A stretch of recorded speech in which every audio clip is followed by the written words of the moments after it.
Hello everyone, you are most welcome on my YouTube channel. My name is Lakshmi Shankar. आज से e commerce SEO course start कर रहे हैं। इसमें हम लोग डिटेल में देखेंगे कि ई कॉमर्स का एसईओ कैसे करते हैं। जो भी ई कॉमर्स वेबसाइट बनाते हैं तो उस पर कैसे हम लोग एसईओ बेटर तरीके से कर सकते हैं, सो दैट कि वो ई कॉमर्स वेबसाइट वो category pages particular page rank करे। तो देखते हैं ई कॉमर्स एसईओ में सबसे जो मेन होता है वो होता है home page, category page and product pages. ये डिफरेंट पेजेज होते हैं, होम पेजेज और कैटेगरी पेज। इस सबसे ज्यादा जो ऑप्टिमाइजेशन होता है वो हम लोग करते हैं कैटेगरी पेजेज का और होम पेज का। कैटेगरी पेज के अंदर ये सारे कैटेगरीज होती हैं और उसको ऑप्टिमाइज करने पे वही हमेशा एसईओ का मेन मकसद होता है कि कैटेगरी पेजेज को रैंक कराएं। अभी देख लेते हैं कुछ एग्जाम्पल से, जब देखेंगे तो पूरा डिटेल में समझ में आएगा। अब यहाँ पर आप देखो, अब मीशो का मैंने ये वेबसाइट ओपन कर लिया है। ये जब आप मीशो के वेबसाइट पे जाते हैं सिंपली meesho.com, तो ये हो गया इसका होम पेज। और होम पेज मेनली ऑप्टिमाइज होना चाहिए। और होम पेज कैसे ऑप्टिमाइज होगा ये डिपेंड करता है कि आपका ई कॉमर्स वेबसाइट किस टाइप का है। सपोज दैट किड्स से रिलेटेड है तो किड्स से रिलेटेड जो चीज़ें होती हैं like kids toys, kids shirt, kids, या जैसे गर्ल्स के लिए करना है तो किड्स गर्ल्स फ्रॉक। तो ये डिफरेंट ऐसी कैटेगरीज, जिस कैटेगरीज का आपका वेबसाइट है ई कॉमर्स पे, उसके अकॉर्डिंग होम पेज को हम लोग हमेशा ऑप्टिमाइज करते हैं सो दैट कि इस पे ट्रैफिक ज्यादा से ज्यादा है। अब कैटेगरी पेजेस क्या होते हैं? जब आप कहीं पे भी ये सारे जितने भी यहाँ पे जैसे women ethnic, women western, main, kids, home kitchen,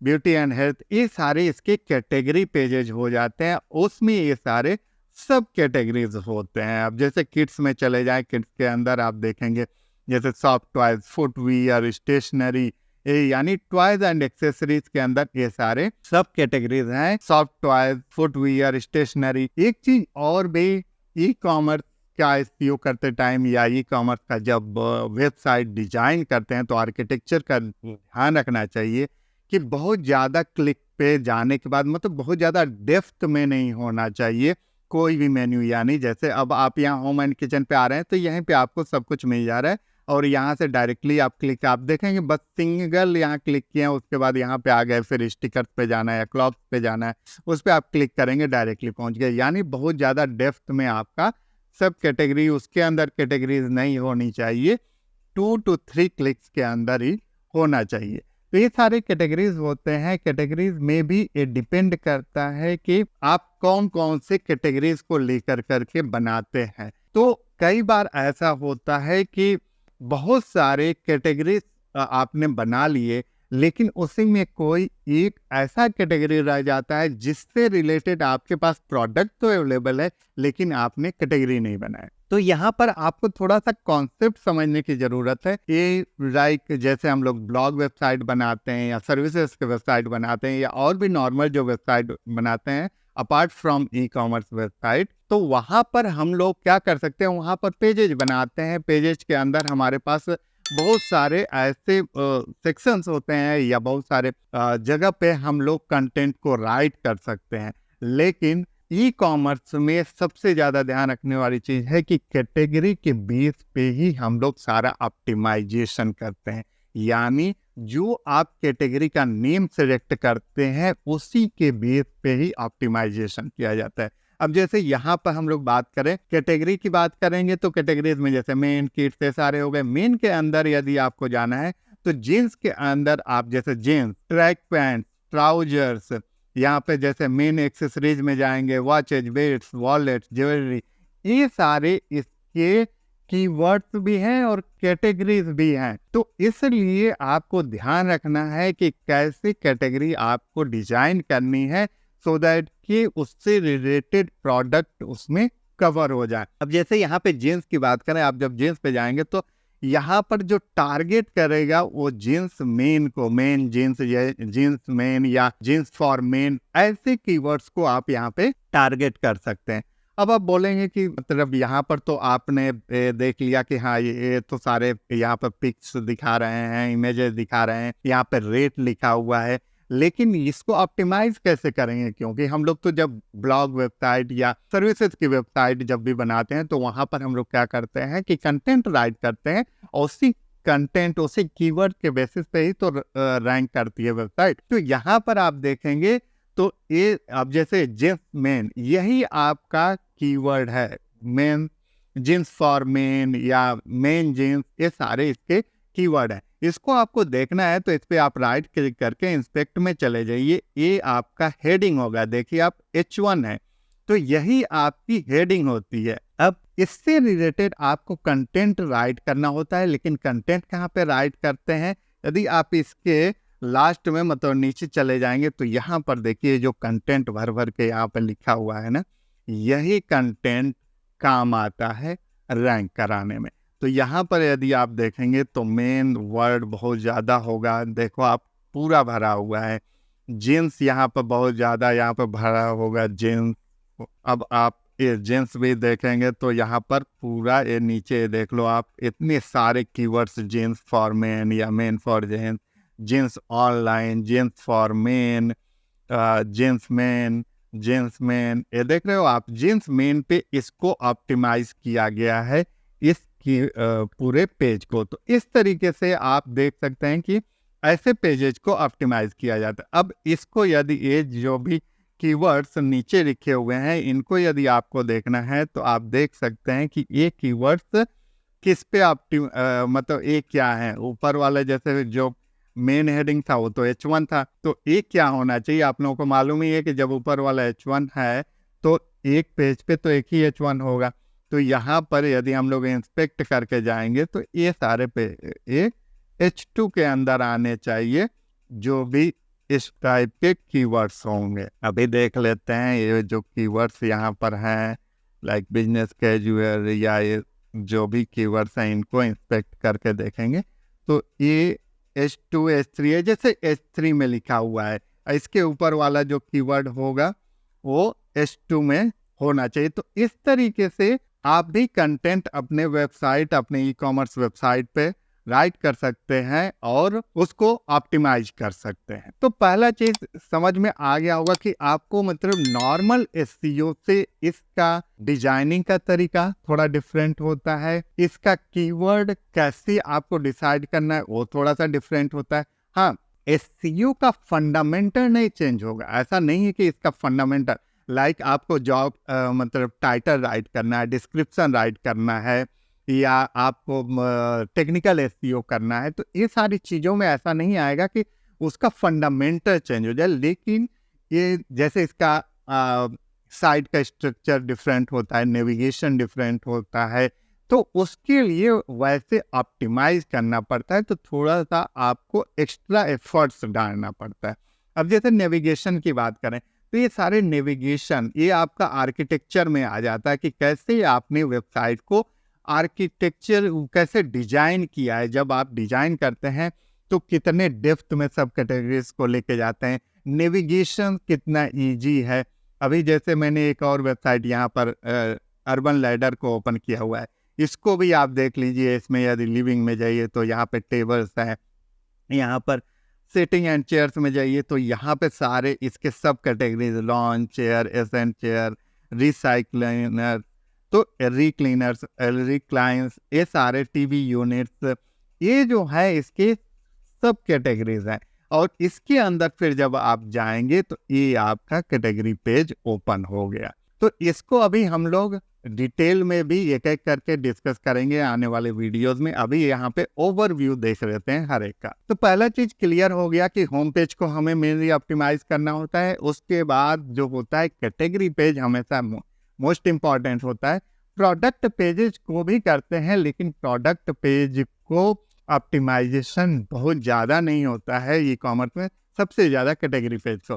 product page का कब करते हैं?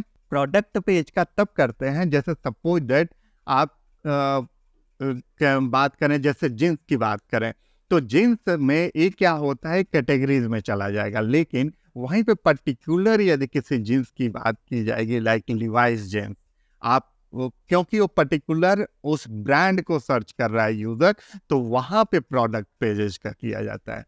अब जैसे हम लोग बात करें कि लेक्मे का, यदि यहाँ पर मैंने सर्च डाला था लेक्मे का काजल, तो ये इस जो भी यूजर सर्च कर रहा है पर्टिकुलर उस प्रोडक्ट को जानता है। उसमें भी प्रोडक्ट में भी हो सकता है कि वो पर्टिकुलर किसी एक ब्रांड के, जैसे इसका नाम जानता है राइट, लॉरियल पेरिस काजल मैग्यू, लेकिन आप ही सोचो क्या ऐसे कोई ज्यादा सर्च करता है?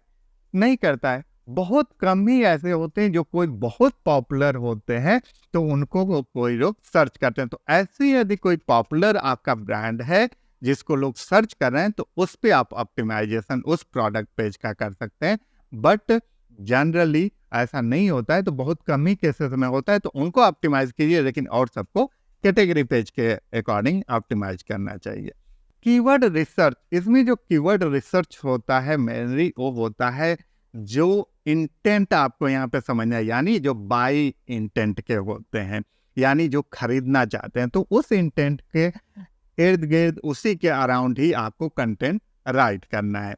ई कॉमर्स वेबसाइट का आर्किटेक्चर, हायरार्की एंड नेविगेशन, जो अभी हम लोगों ने अभी डिस्कस किया यहाँ पर कि इसका आर्किटेक्चर और नेविगेशन पे भी ध्यान देना होता है। आप यदि इसका नेविगेशन सही नहीं बनाते हैं तो यूज़र आपके वेबसाइट पे नहीं जाएगा, इजी नहीं होगा। तो इसके बाद ऑन पेज एसईओ का ध्यान रखते हैं कि मतलब जो भी चीज़ें इसमें जब कंटेंट राइट करने जाते हैं तो टाइटल, डिस्क्रिप्शन, ये कहाँ पे कैसे होना चाहिए, इस पे और हम लोग डिटेल में आने वाले वीडियोस में बात करेंगे। यहाँ पे एक ओवरव्यू दे रहे हैं। इसके बाद टेक्निकल एसईओ की आपकी वेबसाइट फास्ट होनी चाहिए, कहीं पे कोई इश्यू तो नहीं आ रहा है, इन सब चीज़ों को देखते हैं।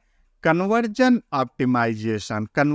ऑप्टिमाइजेशन एक्चुअली में जब हम लोग एक कन्वर्जन ऑप्टिमाइजेशन का मतलब ये होता है कि जब हम लोग प्रोडक्ट पेज का ऑप्टिमाइजेशन करते हैं तो वहाँ पे बात होती है कन्वर्जन की, क्योंकि जब कोई प्रोडक्ट पेज पे जाता है कोई यूज़र तो वहाँ पे चांसेस बहुत हाई होंगे कि वो कन्वर्ट हो जाएगा उसी टाइम में, मतलब वो प्रोडक्ट को परचेज कर लेगा। तो वहाँ पर सबसे ज़्यादा फोकस होना चाहिए कन्वर्जन पे कि कैसे उस यूज़र को कन्वर्ट कर रहे हैं, तो उससे रिलेटेड उसको वहाँ पर कंटेंट इमेजेस दिखाते हैं। नेक्स्ट उसके बाद आता है कि content marketing for e commerce website. Content मतलब कैसे आप राइट करते हैं, ऐसा क्या कंटेंट में आप कीवर्ड्स यूज करते हैं कि वो ज़्यादा बाइंग कंटेंट, मतलब बाइंग इंटेंट वाला होना चाहिए, सो दैट कि यूज़र आपके वेबसाइट पे आए, मतलब वो रैंक करे वेबसाइट। ई कॉमर्स की लिंक बिल्डिंग कैसे बनाते हैं, कैसे बड़े मतलब जो भी अच्छे बड़े वेबसाइट्स हैं जिनका डोमेन अथॉरिटी है वहाँ पे जाके कैसे बैकलिंकिंग बनाते हैं, इस चीज़ का ध्यान रखना होता है। और रिव्यू एंड टेस्टिमोनियल्स का भी ध्यान रखना होता है, क्योंकि ई कॉमर्स वेबसाइट में रिव्यू एंड टेस्टिमोनियल बहुत ज़्यादा मैटर करता है। और रिव्यू, टेस्टिमोनियल्स, इन सब चीज़ों के लिए हम लोग यूज़ करते हैं स्कीमा मार्कअप। तो स्कीमा मार्कअप सीरीज़ में मैंने पूरा डिटेल में बताया हुआ है कि जब हम लोग ई कॉमर्स के लिए एसईओ करते हैं और ई कॉमर्स के लिए कैसे स्कीमा मार्कअप यूज़ करते हैं, कैसे प्रोडक्ट पेजेस का स्कीमा मार्कअप करते हैं, उसे पूरा डिटेल में बताया हुआ है। तो वो आप वहाँ से देख सकते हैं और उसको मैं इस प्लेलिस्ट में भी ऐड कर दूंगा, तो वहाँ से आप डिटेल में देख सकते हैं, जैसे स्कीमा मार्कअप को यूज़ करके ब्रेड क्रम्ब, साइट लिंक या रिव्यू, ये सारे कैसे बनाते हैं, सो दैट कि आप कभी भी यदि सर्च करते हैं कोई भी, सपोज दैट मैंने यहाँ पे लेक्मे का लिपस्टिक सर्च किया था, तो आप जब सर्च करते हैं ऐसे कोई भी कंटेंट, तो यहाँ पर जो देख रहे हैं ये जो या रिव्यू दिखा रहा है, रेटिंग दिखा रहा है, इतने व्यू दिखा रहा है, तो ये थोड़ा सा जो डिफरेंट दिखाता है ये होता है स्कीमा मार्कअप के थ्रू ऐसे ही आते हैं। यहाँ पे भी आप देख सकते हैं, इस वाले वेबसाइट पे भी, हेल्थ एंड ग्लो वाले पे भी ये दिखा रहा है, तो ये सारे आते हैं स्कीमा मार्कअप से। तो आई होप आप लोगों को आज क्लियर हो गया होगा ई कॉमर्स का एसईओ कैसे करते हैं। अभी इसका एक सीरीज चलेगा, इसमें और भी नेक्स्ट कुछ वीडियोस आएंगे जिसमें हम लोग एक एक चीज को पूरा डिटेल में डिस्कस करेंगे, like home page, category page, product pages का हम लोग कैसे एसईओ करते हैं, कैसे कीवर्ड रिसर्च करते हैं, हायरार्की यानी जब बनाते हैं हम लोग डिजाइन करते हैं वेबसाइट तो क्या हमें ध्यान रखना चाहिए ई कॉमर्स वेबसाइट में, on page SEO, technical SEO कैसे करते हैं, कन्वर्जन ऑप्टिमाइजेशन कैसे करते हैं, कंटेंट कैसे राइट करते हैं, लिंक बिल्डिंग और स्कीमा मार्कअप, इस सारी चीज़ों को अभी हम लोग 1 by 1 डिटेल में आने वाले वीडियोस में देखेंगे। Thank you, thanks for watching.